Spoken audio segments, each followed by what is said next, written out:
Bonjour à tous, alors dans cette deuxième séance sur la résolution d'équations, nous allons nous intéresser à la résolution de problèmes, toujours de degré 1, c'est-à-dire qu'on ne met pas de carré, de cube, etc. C'est toujours de niveau quatrième, ce que l'on va résoudre, mais on en trouve de temps en temps à l'examen et ce n'est pas forcément des choses qui sont faciles. Donc la méthode pour résoudre un problème à l'aide d'une équation. Première étape, je vais choisir l'inconnu, c'est-à-dire qu'est-ce que je vais appeler x. Ensuite, je vais transformer mon énoncé en une équation, je vais la résoudre et surtout, je vais donner la phrase réponse à la solution du problème. À la fin, je peux vérifier la cohérence du résultat, donc soit en remplaçant dans l'équation, soit en me demandant si ce que j'ai trouvé est logique par rapport à la situation concrète. Alors, si je prends mon exemple, elle va acheter 4 cahiers et a reçu 1,20 € de monnaie. Avec la même somme d'argent, Dimitri a acheté 2 cahiers identiques et a reçu 3,50 € de monnaie. Combien coûte un cahier?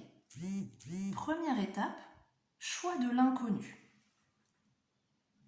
Alors, on va noter, j'appelle X, qu'est-ce qu'on me demande? Combien coûte un cahier? Donc j'appelle X, le prix d'un cahier. Ensuite, qu'est-ce qui s'est passé pour Ève? Elle a acheté 4 cahiers. Donc 4x, 4 fois le prix d'un cahier. Et elle avait 1,20 € en plus puisque c'est ce qu'elle a eu comme monnaie. Dimitri, lui, qu'est-ce qui s'est passé pour lui? Il a acheté 2 cahiers et il a reçu 3,50 € de monnaie. Et on vous précise que c'était la même somme d'argent. Donc ça doit être égal à ça. Donc 4x plus 1,20 égale 2x plus 3,50. Et on se retrouve avec une équation. Donc en général, dans la résolution de problème, la difficulté c'est de mettre le problème en équation, mais l'équation en elle-même est souvent très facile à résoudre. Ici, ce n'est pas une équation compliquée. Je vais éliminer le 2x en faisant moins 2x.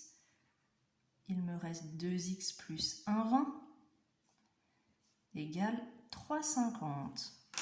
Je vais éliminer le terme 100x qui est à gauche en faisant moins 1,20 toujours de chaque côté. Il me reste 2x égale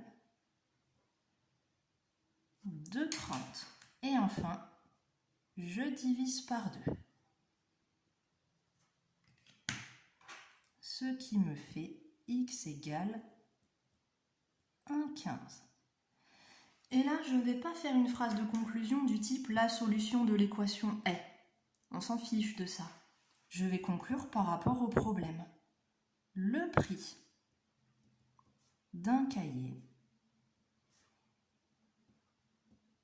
est 1,15 €. Dernière étape, même si elle n'est pas écrite, je vérifie la cohérence du résultat.